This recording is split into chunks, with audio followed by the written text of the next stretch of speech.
Hi guys, and welcome to this week's episode of Heavy Metal Tones with me, your podcast host, Tony Evans. How's it going out there, guys? I really hope that you enjoyed last week's episode with the classic of On Through the Night with Def Leppard. I really enjoyed listening to it again. Really it's nice to this is what the show helps me do, it helps me jump back into my collection and think about things I wouldn't normally do. And I know that a lot of the guys listening to the show, and girls and everyone in between, has said to me that they like the nod back to old albums and also the nod forward to something new. So this one's a bit different this week. This isn't going to be an album review. There'll be an album review next week, which I'm working on at the moment. But this one is, as it says on the title, it's basically just a little chat, maybe not the longest chat in the world, but a chat about how it came about. I was flicking through the old TikToks, like the kids in the hood do, one night, and I come across this female punk band from the UK. There was sort of like a crossover punk pop sort of hip hop thing. I can't remember the name of the act. Sorry, but they were really. I mean, the lyrics were pretty, foul and a bit sort of, blue, which is okay, but it was the point they were coming across. They were basically coming across about a very political point of view, and it made me think. Where did politics go, or even meaning, like social meaning, go from music? Where's it gone? Because if you think about it, right, when we're back in the midst of time, when dinosaurs ruled the earth and I was a kid, you got your musical source from several options. You got it from a sibling, a parent, the Top of the Pops or equivalent to the country you're living in, the radio, or your friends at school, right? So a few different outlets to give it to you, and depending on who you got it from is depending on the view that you took, right? Now, I have top of four. I've got a lot of siblings, and they all have very, very vastly different political views and social views. And not having a father that listened to popular music, I didn't have that direction, so it wasn't from a parent. Friends at school, yes, but they also, like me, were raggy-assed kids with not much money, so we weren't really buying records. So it was my brothers, and it was Top of the Pops. We didn't listen to the radio because we weren't allowed to. So it was going to be, well, we were allowed to in our own rooms, I suppose, but we never did. Well, I did later on, but so it came down to your brothers, right? When we come for me, Top of the Pops and my brothers. Now, where I'm coming from is this. I did some research on this, and I'll talk about it later on. But from sort of like at the beginning of rock and roll, you didn't have a social meaning in that music.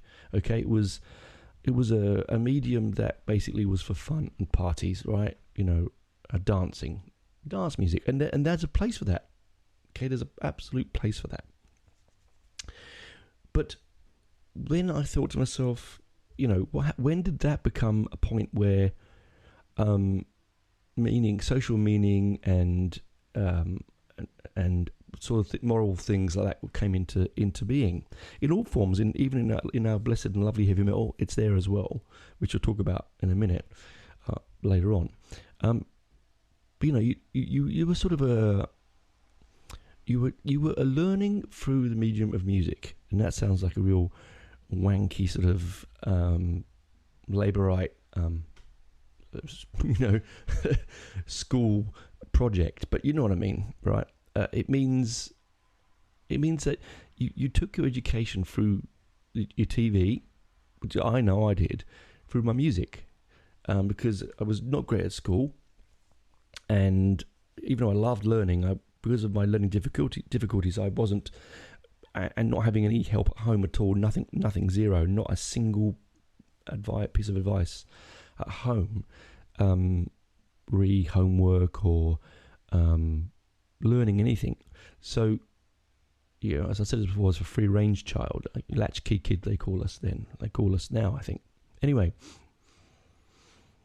the reason I'm saying is that I took my learning from there, and I took a quick look at this quite an in-depth look at this recently. I was going to do this last week episode, but I thought this is going to be a much longer bit of research for me. And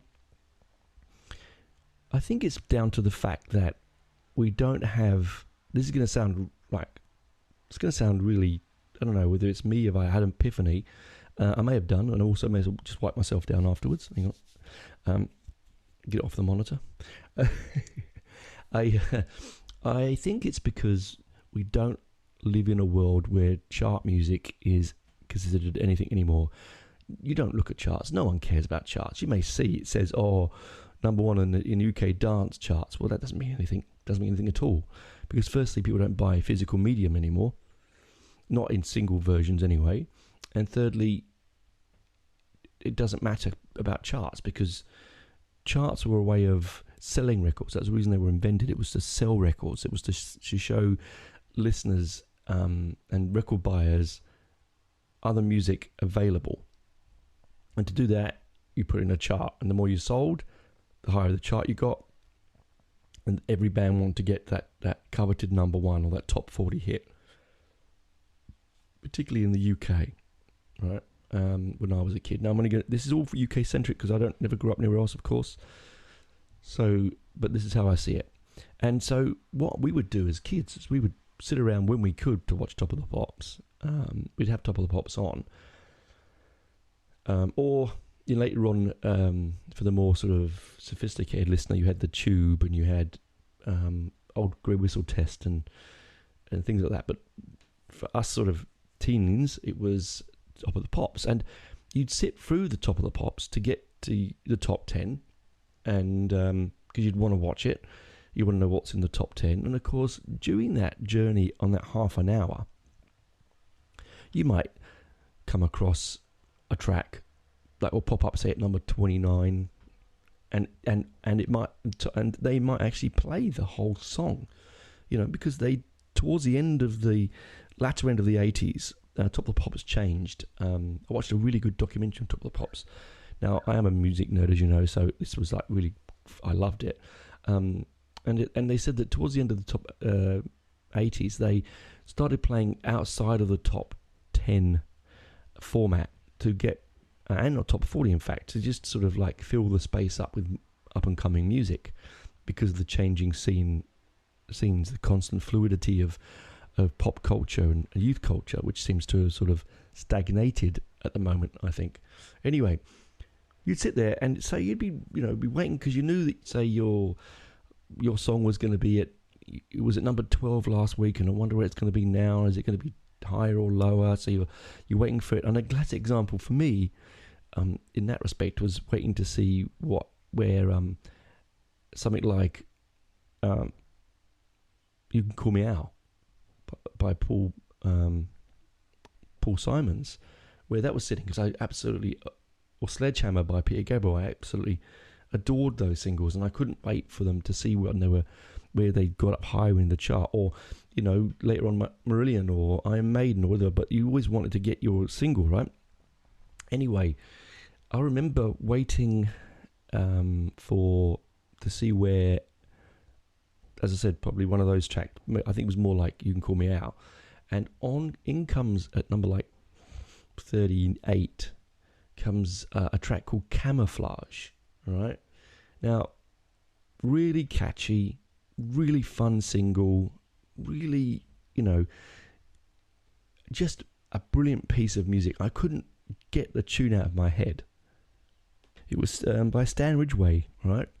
And it got to number 2 in the UK, actually. It was off his debut album, The Big Heat. It was the 3rd single off the album. That's irrelevant. But I sat there and I could not stop singing it. And it's a song about a Vietnam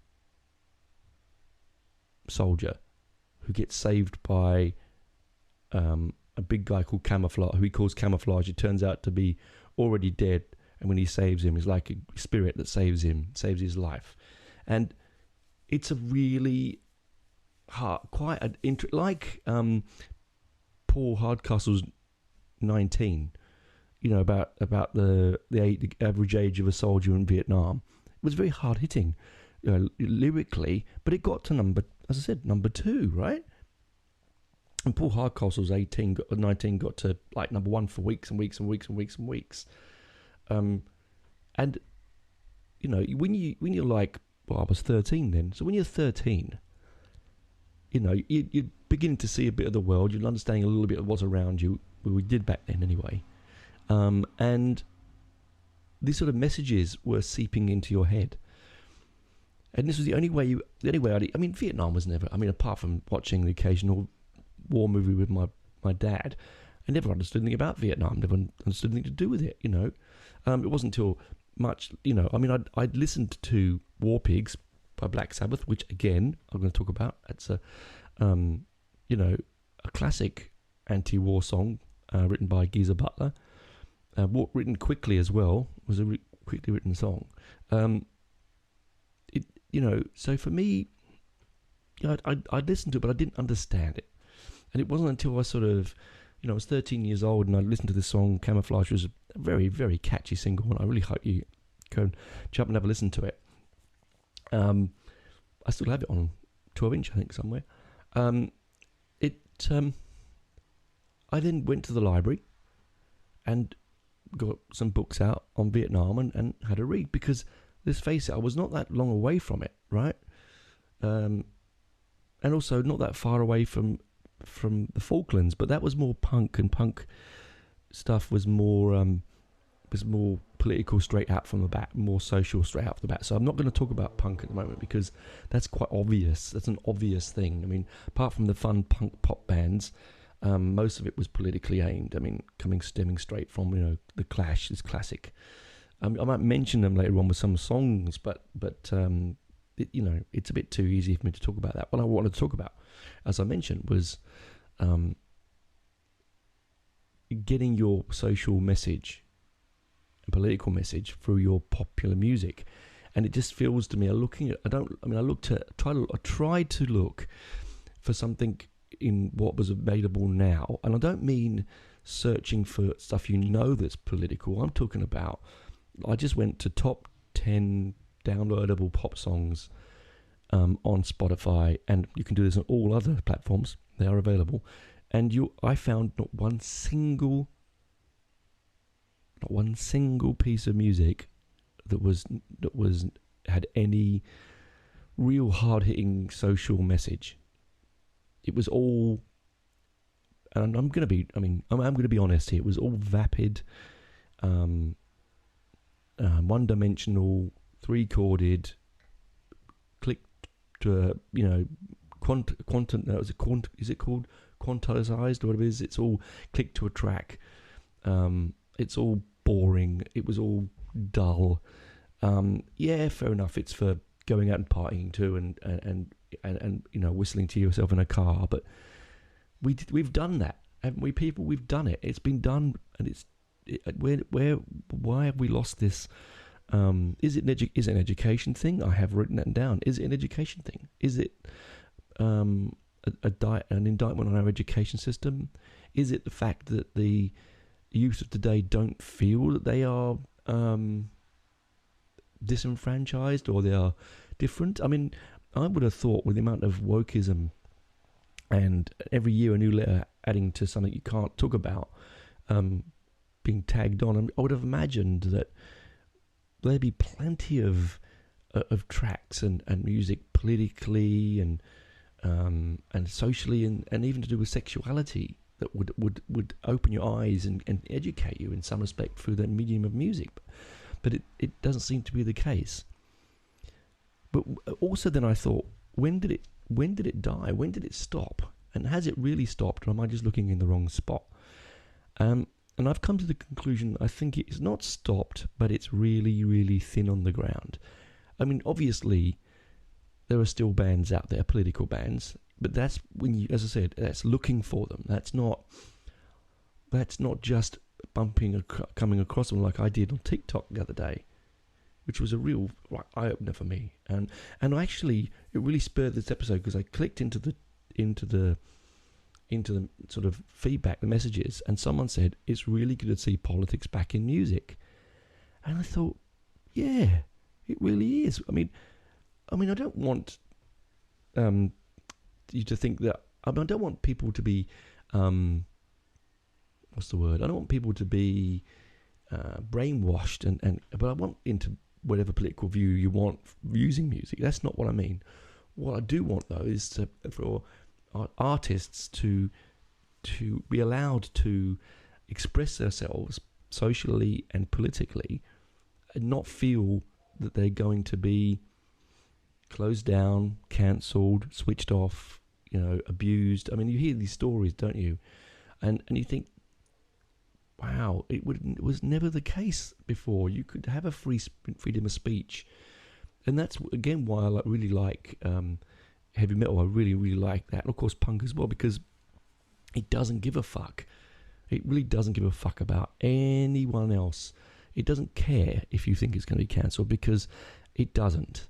All right, it's not playing about with playground love stories, is it? It just isn't. Nothing that Geezer Butler ever wrote. I mean, yes, he wrote some very strange drug-fueled stuff, but he always had a strong, hard-hitting message. Same with Queensryche. Same with a lot of the new wave of British heavy metal bands, because yes, there was a mix of dragons and sorcerers, but there was also a lot of social commentary. Thrash is the same. Death metal is the same. A lot of war-themed messages. Like the band Sabaton, right, which I've reviewed with Benji a little while back. One of Benji's favourite bands. I mean, yes, all their basically stuff is basically around war, but that stuff is educational as well. It's educating you on the bad side of war and the positive sides of freedom, right? And Maiden does it a lot. Maiden is very socially aware in that respect, okay? So is Metallica. So is a lot of those big bands. But where is it in our everyday pop music? And I know this isn't a pop music forum and website, but we do... Sorry, podcast. But we do listen. We've had in our genes, all of us listening today, didn't just get out of bed one morning when they were 10 and go, right, I'm listening to Behemoth. You all have a musical journey, right, fellas, ladies, gentlemen, everyone? You've had a musical journey. Your musical journey comes through. It has to shine through somewhere in your tastes. I mean, even the hardest of us might put on some ABBA, right? That is the God's honest truth. We do. And so I thought, where is that? Where is that social? Where's the social commentary gone? Right? Because politics, if anything, now is worse than it has ever been. The world is in. Let's be honest, people. The world is in the shitter, right? It really, really is. We're in a space of time now where anything could happen, and is happening, right? AI taking over the world, the Russians and the Ukrainians fighting each other, Israel problems in the Middle East, political issues in America, all sorts of stuff that's going on. And so, where is it coming in our music? Now, I'm going to shut up now for a second, go and get myself a small drink. We might come back and talk about where I think it finished, where I think it ended, and where things that I listened to that had a moment for me. Anyway, I hope that's made you think too much. And while you're waiting for the advert, why don't you pick your phone up? While you've got your phone in your hand, and Google "Camouflage" by Stan Ridgway, and have a quick listen, or put it in your playlist to listen to, because it is a great number and it's a long forgotten one, which is a shame. Anyway, talk to you on the other side, guys. Bye for now.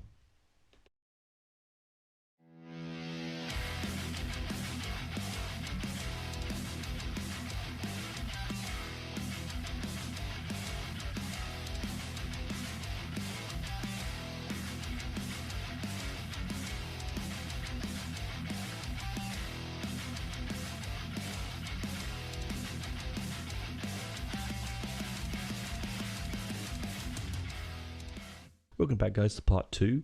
I hope you've listened to Stan Ridgway's Camouflage. If not, it's there to listen to, right? Anyway. Yeah, so I made notes of the sort of the thoughts of my, about social commentary and music. It was quite a really big rabbit hole I jumped into. I thought it started off in the 60s with pop, with hippies, right? It didn't do anything. Well, I've talked about that before. It's not my favourite form of youth rebellion, but it I think it lit the fire for bands to say things in their music that they probably wouldn't have done before. I mean, the Beatles sort of did it a little bit, of course they did, but they were that only when they were reaching into that hippie, Sergeant Pepper era. Now, if you, as I said, then you come into the late 60s, early 70s. There was a lot of that going on, okay, because of Vietnam and so on, right? Now, if we take out the punk aspect from it, okay, you did get some really fantastic social commentary tracks, like Imagine, obviously by John Lennon, as we all know that. Big Yellow Taxi by Joni Mitchell, which is about destroying of the habitat. All right, and of course we've got Black Sabbath's War Pigs, which is an anti-Vietnam War song. And these songs here, there's a lot more of those in the 70s. I'm absolutely shocked. I'm not going to list everything, because if I do that, we'll be here all night and I won't get to the 80s. I'm trying to pull aside the punk, because if we think of punk as one, we add that in. The Clash, Dead Kennedys, Stiff Little Fingers, the Skids, they all had social messages, all of them. The Pistols, okay, another one. I don't want to go that route because it's too much it's like fishing,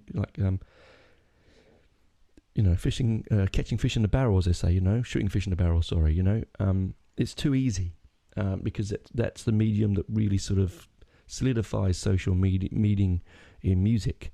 But because of that, see, with the hippie sort of revolution, it didn't leach too far into everyday music. It was there, you had a little bit, but it leached very slowly, very softly. It didn't change anything. It was punk sort of, it made it possible for even the most sort of vapid of 80s electro pop bands to have some kind of social, political outreach, because they come from that. The listeners, the performers of that music have come through the punk scene, and that's where they were, cutting their teeth.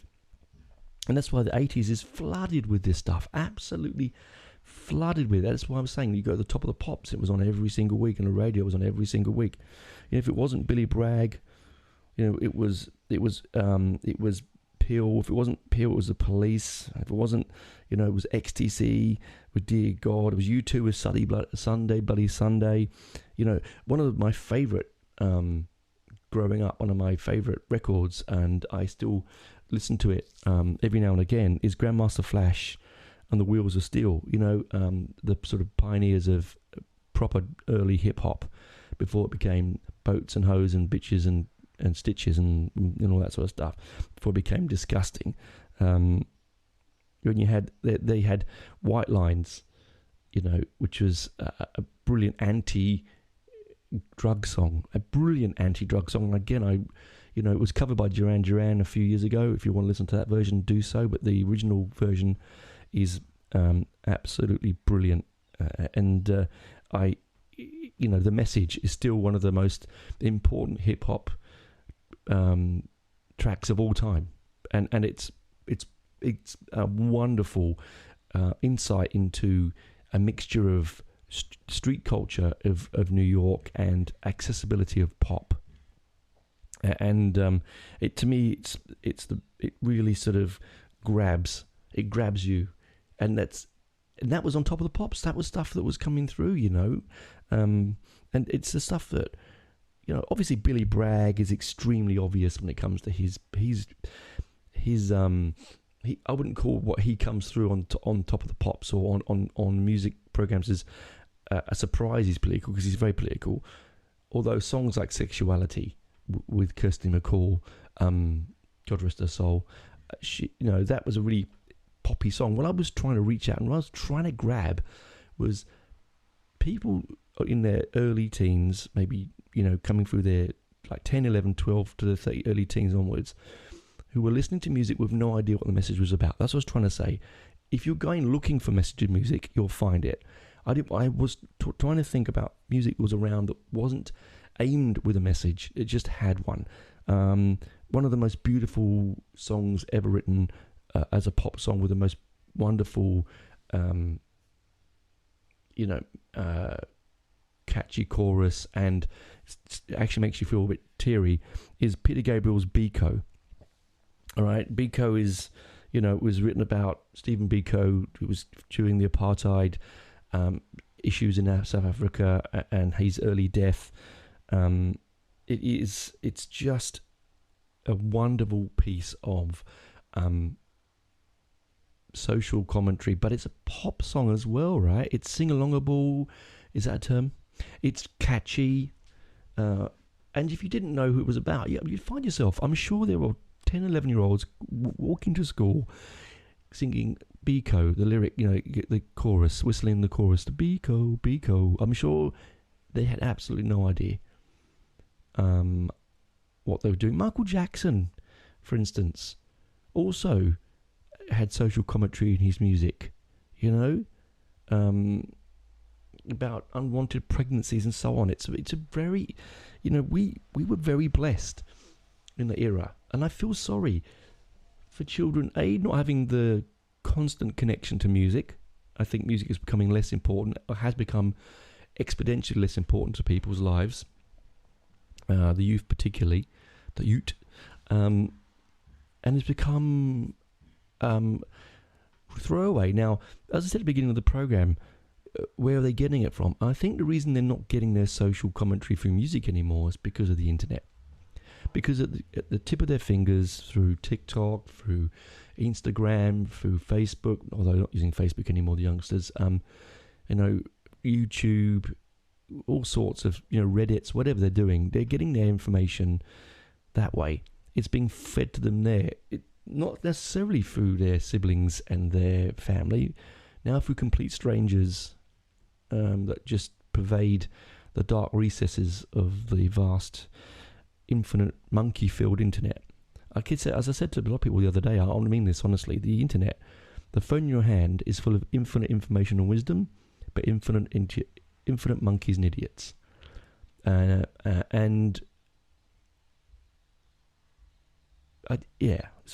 makes me think, it makes me sad. Okay, so you had these amazing things that were coming through then. So I could name so much more. I really could. And the 80s pervade that way, in all forms of its music. It was message in pop music, there was message in heavy metal, there was messages in rock music, there was message in AOR, adult-orientated rock. You had it in your prog with Marillion, and you had it in, even in your country music, and that's saying something, right?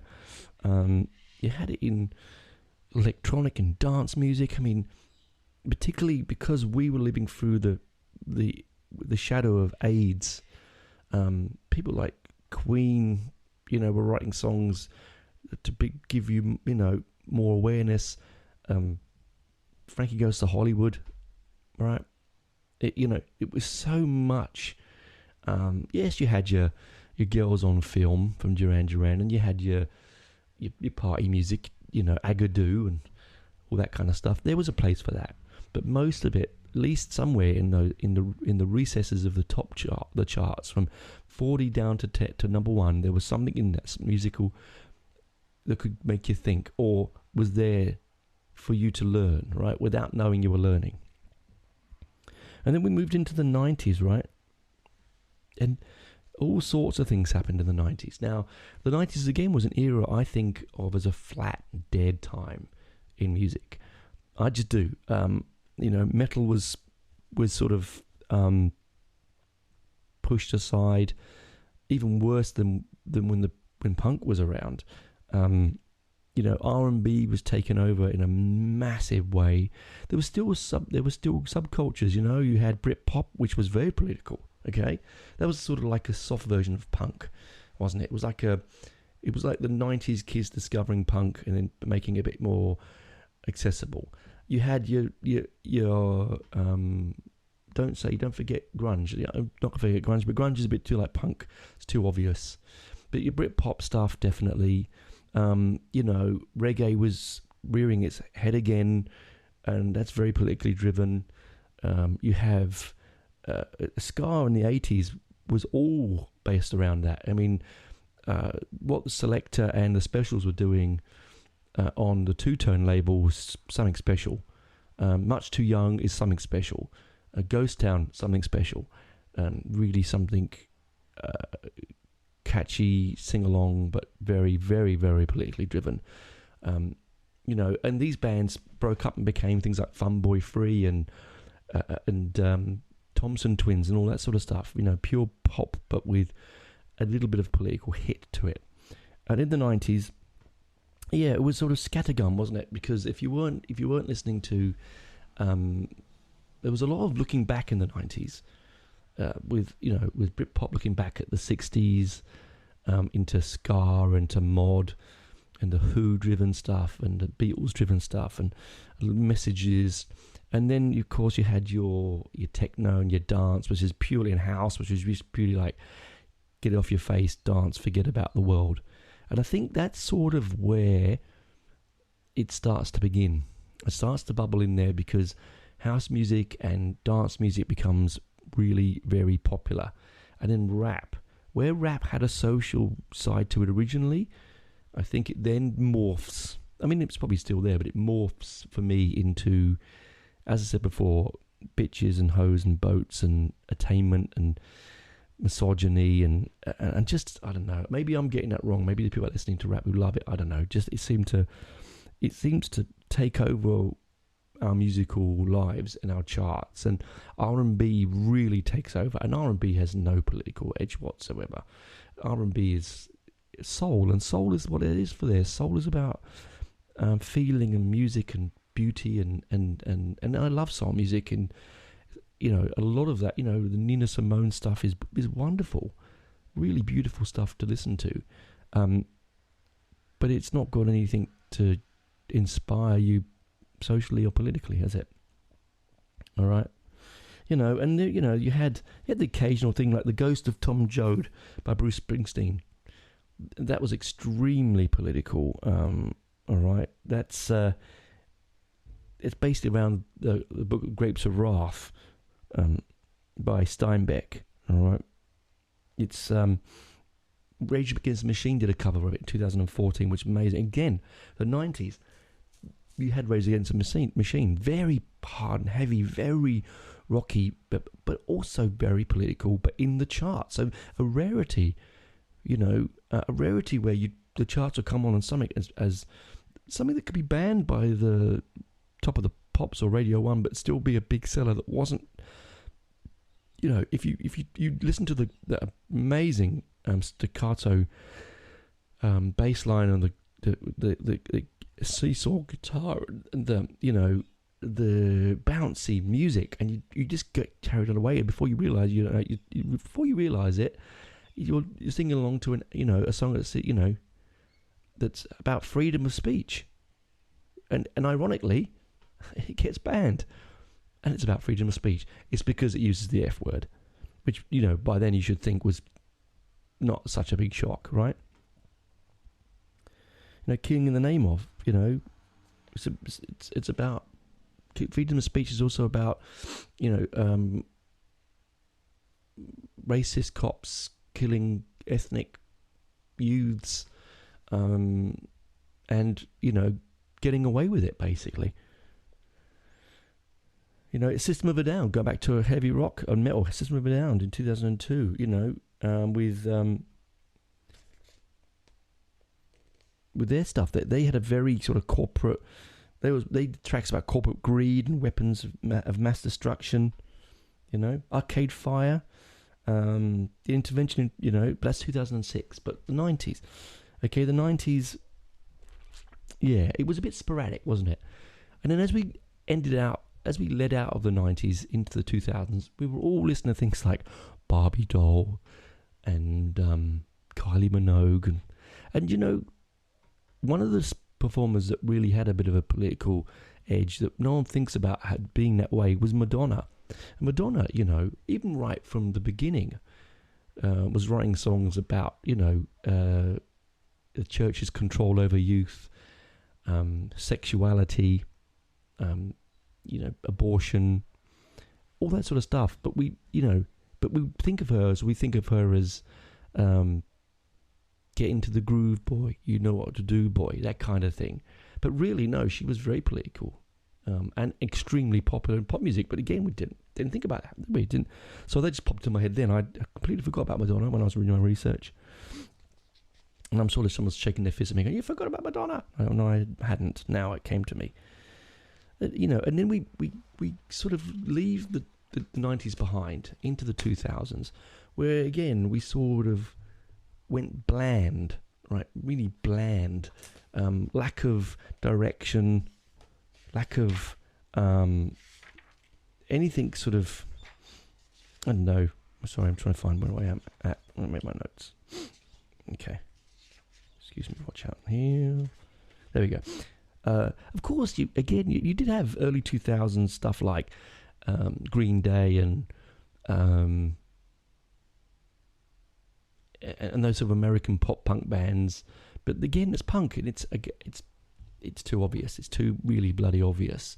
There wasn't anything I can think of. I mean, yes, grant you, I was raising a young family then, and maybe I wasn't looking at the charts as closely as I would have done when I was 13 and 14. And there are more people more educated than me that might say, Tony, you have completely missed the mark there. There was this, and this. And if I did, I'm really sorry. But I just think that with the death of regular chart watching, music press, as in magazines, hard copy magazines, I mean, not online, music punditry, such as, I mean, yes, now we have podcasts, so wonderful. There are idiots like me all over the world doing things like this, right? But that's not mainstream. I'd love to think I was mainstream. Gosh, it'd be fantastic if I get my word across to everybody, but I don't want to. And secondly, that's not what this is for. But you know what I mean? It sounds like an old man looking back and wistfully thinking of the past, but no, I genuinely worry that we are breeding a world of yes and no men, right? People and women, and whichever gender you wish to find yourself in. But you know what I mean, okay?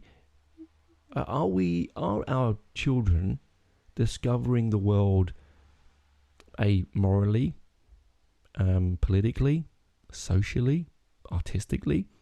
Are they finding it through the music and the art that they are watching, listening to now? I really doubt it.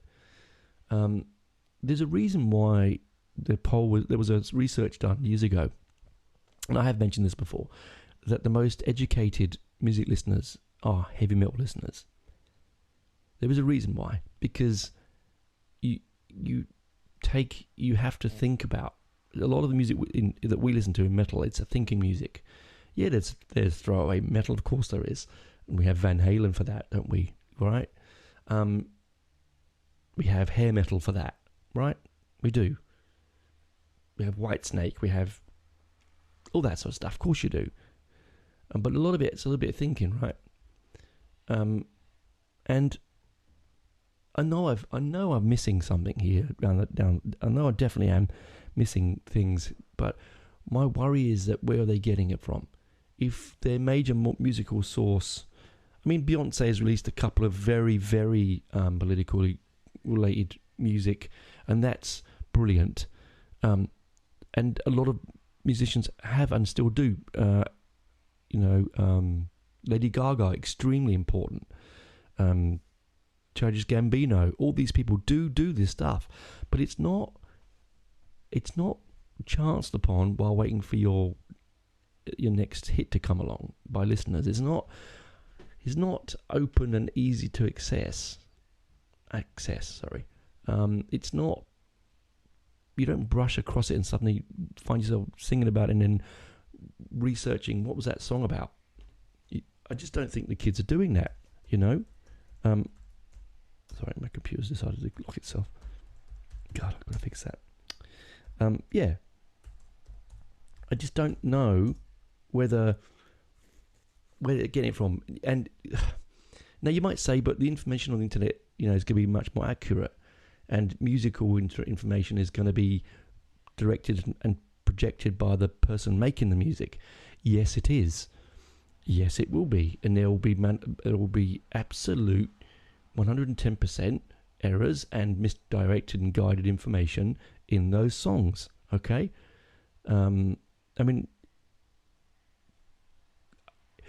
but you can do what we did, and we would go and research that information. And yes, you might go, "Oh, hang on, that was Elvis Costello said that," but that's wrong.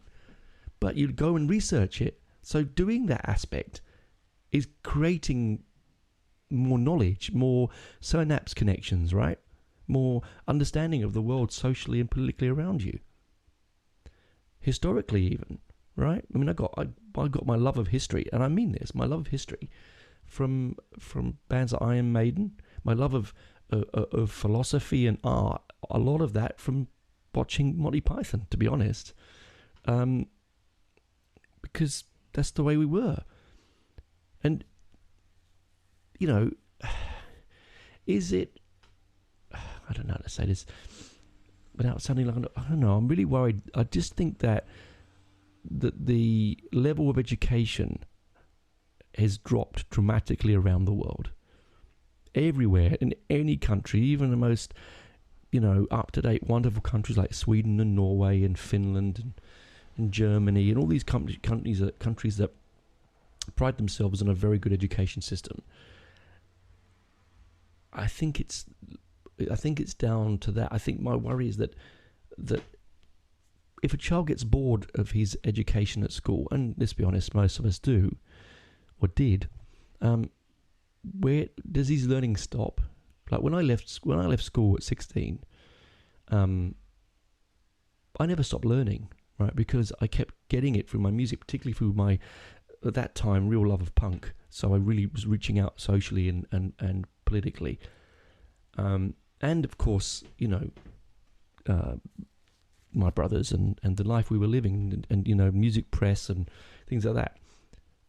But I don't think, anyway, what do you think, guys? Are you with me on this one? Do you think that do you think it's a bit of the fact that we've lost the physical medium of chart watching, and the music has now become so controlled and woked and so clean and sanitized that we can't take the risk because it won't make money? And I'm not talking about the small bands, because who cares? These small acts know they're not going to make money. They're never going to be Madonna and Kylie Minogue and Police and Queen and all these huge bands, or dare I say it, the sort of Adele's of this world. Although I'm sure Adele does write political music, and I think she probably does actually.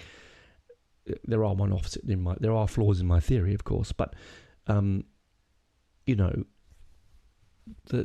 this is the point, right? The point I'm saying is it because of that? Is it because of education at school is lacking? Is it because of the internet? Or is it all those things together? Or is it just because I'm old and that's how I feel? Possibly one or the other. Anyway, it was really fascinating looking into those sort of songs and Googling it and finding that information and going to my own personal record collection and finding stuff that I had, because there's a lot of it in there, and not a lot of it about now. In fact, I don't know. I had to cleanse my ears after listening to a couple of the tracks that are sort of really big now. It's just I don't know. That's another episode. It is rock dead. I've already talked about that. I think it genuinely possibly is, to be fair. Which is a really sad state of things. But hey, you know, punk is still there. Heavy metal still has its message. You know, there are rappers out there that have a social message. There are pop bands that do it. It's just not, as I said, you don't glance upon it by accident while waiting for your song to come on to listen to it on the radio, in the charts. It's just not there, because that's not how we consume music anymore.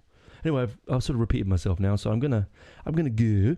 You have a really good rest of your week. As I said before, go and have a listen. Go look at your record collection. Go look at your CDs or your downloads or your Spotify listings and see how many of those from your past have a political and social meaning, and how many that you've downloaded recently, if you are into modern music, has it now. And you'll be surprised how little there is. Anyway, bye for now, guys. See you on the other side. Also, yes, please do leave a review. 5 stars if you could. I need to reach more people. By reaching more people, I can have more resources, and more resources mean more interviews and keeping the show alive. Bye for now.